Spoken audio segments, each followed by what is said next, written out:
dear students, we were going through the chapter, the last lesson, and only 4 paragraphs were left, and today I am going to complete them. Please pay attention on the paragraph number 9. Then from one thing to another, M. Hamel went on to talk of the French language. Then तब एक चीज़ से लेकर दूसरी चीज़ तक या दूसरी बात करते हुए एम हैमेल बात करने लगे फ्रेंच लैंग्वेज के बारे में, यानी फ्रांसीसी भाषा के बारे में, saying that it was the most beautiful language in the world, ये कहते हुए कि फ्रेंच भाषा विश्व की सबसे सुंदर भाषा है। द क्लियरेस्ट, सबसे ज़्यादा स्पष्ट, द मोस्ट लॉजिकल, सबसे ज़्यादा तर्कसंगत, that we must guard it among us, और ये कि हमें अपने बीच में इसकी रक्षा करनी चाहिए। Guard means protect, and never forget it, और कभी इसे भूलना नहीं चाहिए। Because when a people are enslaved, क्योंकि जब कोई भी लोग, जब कोई व्यक्ति गुलाम बन जाता है, as long as they hold fast to their language, जब भी लोग गुलाम बन जाते हैं तो जब तक वो अपनी भाषा पर पकड़ बनाए रखते हैं, it is as if they had the key to their prison, तो ये ऐसा होता है कि मानो उनके पास अपने जेल की चाबी होती है। मतलब जब तक आप अपनी भाषा पर विश्वास रखते हैं, आप उस पर कमांड बना के रखते हैं, तब तक कोई भी जेल आपको कैद नहीं कर सकती है। Then he open the grammar and read us our lesson, फिर उन्होंने एक व्याकरण की किताब खोली और हमारे लिए हमारा पाठ पढ़ा। I was amazed to see how well I understood it, मैं ये देखकर आश्चर्यचकित था कि मुझे कितने अच्छे से ये सब कुछ समझ में आ रहा था। All he said seem so easy, जितना कुछ भी एम हैमेल कह रहे थे वो सब कुछ बहुत सरल लग रहा था।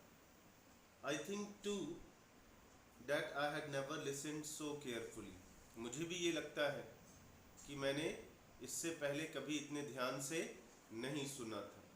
And that he had never explained everything with so much patience, और ये भी कि उन्होंने कभी भी किसी भी चीज़ को इतने ज़्यादा धैर्य से नहीं व्यक्त किया था, नहीं समझाया था। It seemed almost as if the poor man wanted to give us all he knew before going away, ऐसा प्रतीत हो रहा था कि बेचारा व्यक्ति यानी मिस्टर एम हैमेल, उनके टीचर, वो हमें सब कुछ दे देना चाहते हैं जो कि वो जानते हैं जाने से पहले।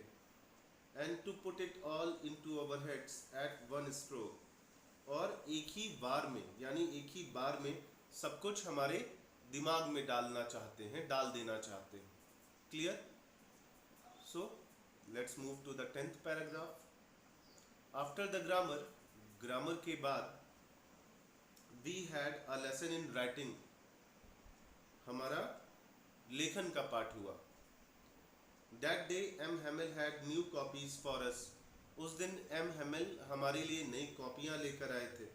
Written in a beautiful round hand, जिसको वक्राकार शैली में लिखा गया था, ठीक है, जिस पर सुंदर वक्राकार शैली में लिखा गया था। फ्रांस एल्सेक, फ्रांस एल्सेक, क्या लिखा था? France Alsace, France Alsace. अच्छा, ये क्यों लिखा हुआ था? ये यहाँ पे ध्यान देने वाली बात ये है कि एल्सेक फ्रांस का पार्ट था, और प्रशिया ने जब फ्रांस पे अटैक किया और फ्रांस पे विजय प्राप्त की, तो एल्सेक प्रशिया का पार्ट हो गया। तो यहाँ पे एम हैमेल इनको रिमाइंड कराना चाहते हैं कि Alsace was a part of France, Alsace France का ही हिस्सा था, ठीक है। They looked like little flags floating everywhere, ठीक है, ऐसा लग रहा था कि वो छोटे छोटे झंडे हैं जो चारों तरफ लहरा रहे हैं। In the school room, school के कक्ष में। Hung from the rod at the top of our desk, जो हमारी मेजों के टॉप, ऊपर से, ठीक है, छड़ों से लटके हुए हैं, ठीक है। You ought to have seen how everyone set to work, आप काश आप देख पाते कि सभी लोग कैसे काम पर लगे हुए थे, कैसे काम कर रहे थे। And how quiet it was, और सब कुछ कितना शांत था। The only sound was the scratching of the pens over the paper, एकमात्र आवाज, एकमात्र ध्वनि जो सुनाई दे रही थी वो थी पेपर पर पेनों की रगड़ने की आवाज। Once some beetles flew in, एक बार कुछ बीटल्स यानी भृंग, भंवरे, वो उड़कर अंदर आ गए। But nobody paid any attention to them, लेकिन किसी ने उनकी तरफ कोई ध्यान नहीं दिया। Not even the littlest ones, यहाँ तक कि सबसे छोटे बच्चों ने भी नहीं दिया। Who worked right on tracing their fish hooks, ठीक है, जो पूरा समय, फिश हुक्स क्या होता है, मछली पकड़ने का कांटा, तो जो पूरा समय मछली पकड़ने के कांटे का चित्र बनाने में लगे हुए थे। as if that was French too, जैसे मानो कि वो भी फ्रेंच हो।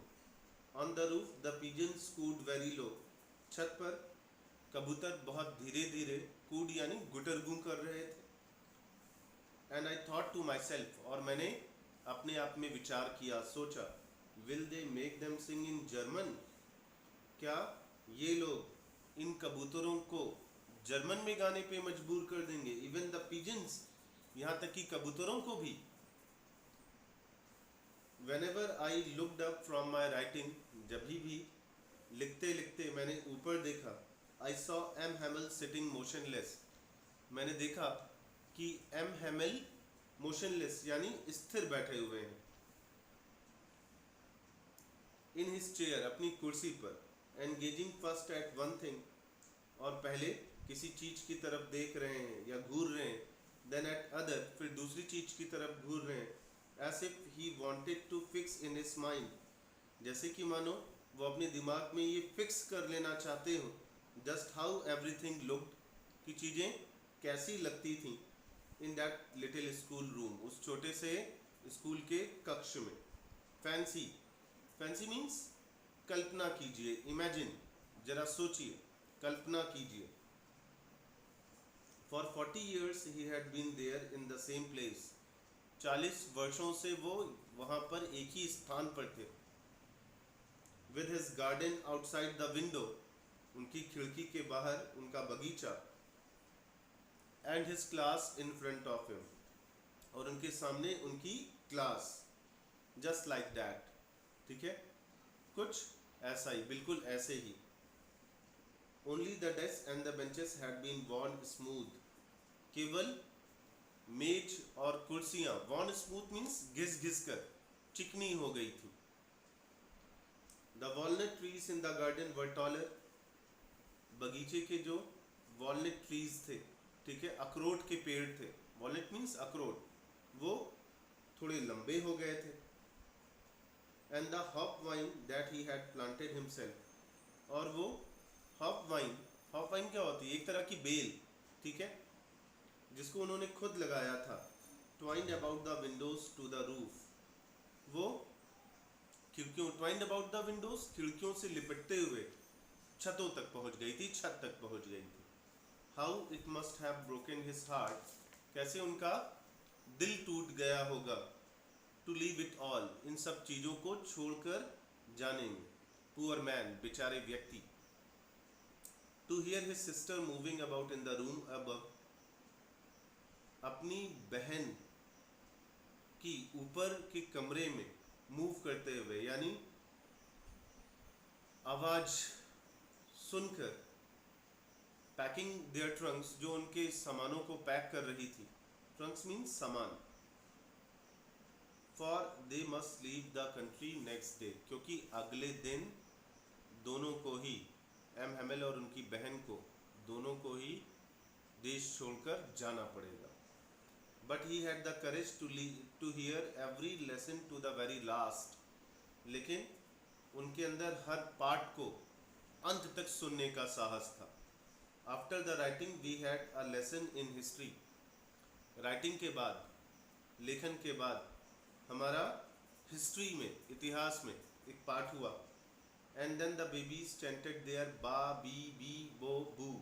और उसके बाद छोटे बच्चों ने जोर जोर से अपना बा बी बी बो बू ये दोहराया.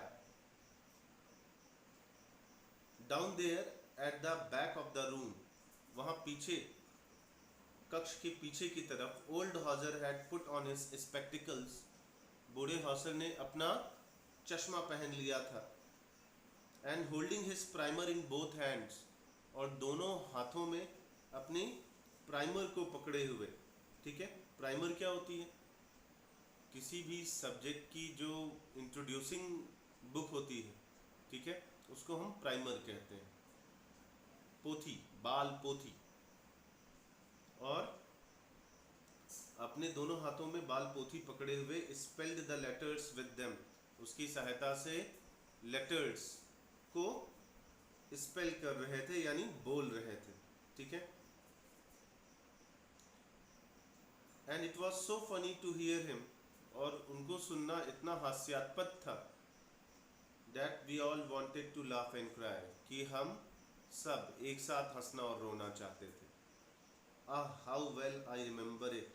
आह कितने अच्छे से मुझे ये सब कुछ याद है. द लास्ट लेसन, अंतिम lesson. All at once the church clock struck 12. एकाएक, अचानक चर्च की घड़ी में 12 बजे. देन द एंजेलिस, फिर एंजेलिस, यानी एंजेलिस इनकी चर्च की एक प्रार्थना होती है, तो एंजेलिस नामक प्रार्थना की घंटी बजी. At the same moment the trumpets of the Prussians. ठीक उसी समय प्रशियंस, यानी प्रशियन सिपाहियों की ट्रम्पेट्स, तुरही सुनाई दी. तुरही एक तरह का म्यूजिकल इंस्ट्रूमेंट होता है जिसे मुंह से बजाया जाता है. Returning from drill. ड्रिल क्या होता है? लिख लीजिए आप. युद्धाभ्यास, युद्ध का अभ्यास, जो अपने युद्धाभ्यास से लौट रहे थे. साउंडेड अंडर अवर विंडोज, तो उनकी तुरहियाँ हमारी खिड़की के पास सुनाई दी. M Hamel stood up. M Hamel खड़े हुए.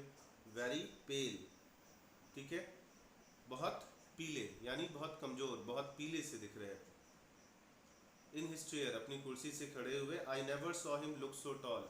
मैंने कभी भी उनको इतना लंबा नहीं देखा था. मीन्स आज कुछ ज़्यादा ही लंबे दिख रहे थे. माई फ्रेंड सेड ही, उन्होंने कहा मेरे दोस्तों. आई, यहाँ 2 बार है आई. स्टम्बल करते हुए, लड़खड़ाती हुई आवाज़ है उनकी. ठीक है, जैसे आप होते हैं, आप बहुत ज़्यादा अंदर से भरे होते हैं, बहुत दुखी होते हैं, आप कुछ बोलना चाहते हैं लेकिन आपके मुंह से स्वर नहीं फूटते. ठीक उसी तरह से वो कहते हैं आई बट समथिंग चोक्ड हिम. लेकिन किसी चीज़ ने उनका गला चोक कर दिया, यानी अवरुद्ध कर दिया. He could not go on, वो आगे नहीं बोल सके. Then he turn to the blackboard. फिर वो ब्लैक बोर्ड की तरफ पलटे. Took a piece of chalk. Chalk का एक टुकड़ा लिया. And bearing on with all his might. Chalk का टुकड़ा कितना हल्का होता है आप सब जानते हो, लेकिन क्या दिखाया जा रहा है? ये दिखाया जा रहा है कि उनके अंदर इतनी भी शक्ति नहीं बची थी कि वो चौक को उठा सके. और bearing it with all his might, यानी पूरी शक्ति से चौक को उठाते हुए. He wrote as large as he could. उन्होंने लिखा जितना बड़ा वो लिख सकते थे. विव ला फ्रांस. क्या लिखा? फ्रांस जिंदाबाद. विव ला फ्रांस का मतलब है फ्रांस जिंदाबाद. Then he stopped and leaned his head against the wall. फिर वो रुक गए और दीवार के सहारे अपने सर को झुका लिया. एंड विदाउट अ वर्ड, और बिना एक शब्द कहे, he made a gesture to us. उन्होंने हाथ से हमारी तरफ इशारा किया.